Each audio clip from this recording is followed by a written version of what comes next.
Death from Within sounds like it could be part of your live set for years to come. Tell us about that track. So Death from Within is a song that's basically about the old story we heard as kids about the Trojan horse, and how right now it seems that around the world, as much as you would have to be completely asleep at the wheel, how bad guys have gotten into position of power, and it almost seems right now like people are going out of their way to hurt people instead of do the right thing for people. So it appears to me like the enemy's within. Tell us about the track Dystopia. Dystopia was a song that had a different title, and sometimes my songs will change the titles towards the end of the songwriting process. If there's a line in the chorus that's really hookier than another, the chorus may say it has this name, and then it has another phrase in the chorus that to me sounds better, and we'll opt for something that's a little bit more hooky, a little more memorable. But we don't always have songs with choruses. Hangar 18 didn't have a chorus, and Wake Up Dead didn't either. Tell us about Poisonous Shadow. Poisonous Shadows, it's more than just mid-tempo. That's I think because of the coloring and the mood and the subject matter of the song. It's about somebody who is so obsessed with somebody that their every waking moment they're picturing this other person. They sleep, he's there. When they wake, he's there. And that power that somebody has over somebody else. They say, well, he's still haunting them from the grave, that kind of thing. And that stuff is real.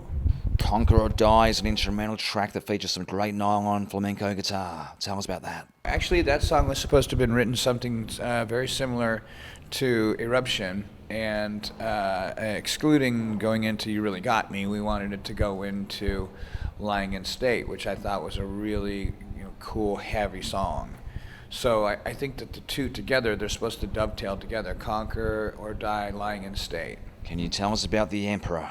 Well, for some people that don't really know what hard rock is, I think that when you look at bands like Fastway, Fast Eddie Clark, that's very similar to his guitar playing style, Motorhead. And Motorhead, I don't think a lot of people would say that it's like rock. I think they would call it metal.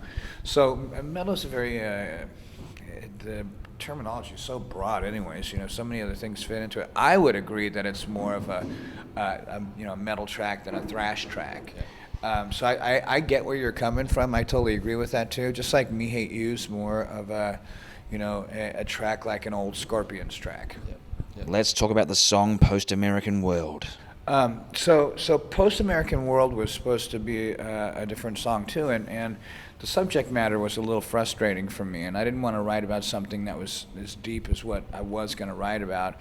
And I just, for some reason it was really hard. I was going to write about post-traumatic stress disorder, and it's such a labyrinth of human emotions and tragedies that happen. It's not just, people in war. There's all kinds of things. People seeing things, car crashes, children witnessing parents fighting, stuff like that. And so I just figured, I can't do that right now. I want to focus on another thing that's really important to me, and that's watching America pull out of all of these hot spots around the world, and slowly but surely, I mean, I don't know how you old are. I'm 54. I've seen 10 presidents in my lifetime, and never in the days I've been alive have I seen the world as so volatile as it is right now. It's a spitting fucking disaster. I take it that you used Dean guitars for the recording of the album. Tell us about some of the gear combinations you used this time around. I did use Dean.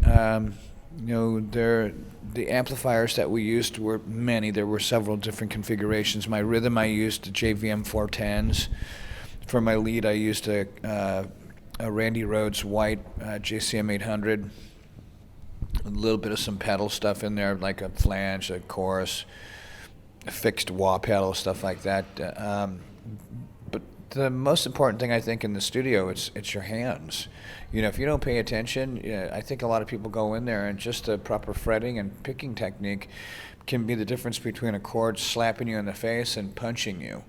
And I like the approach where there's more power to it, I mean, a perfectly placed slap in the face is, sometimes it fits the bill. But, if you really want power, like when a Tulamone comes in, a Tulamone has a very melodic opening, and then that first chord comes in when the verse picks up, and it's very powerful. I think you have to know the difference between when to play those kind of chords and when to do something a little bit more lighter, like an arpeggio or a strum, instead of just like a punch.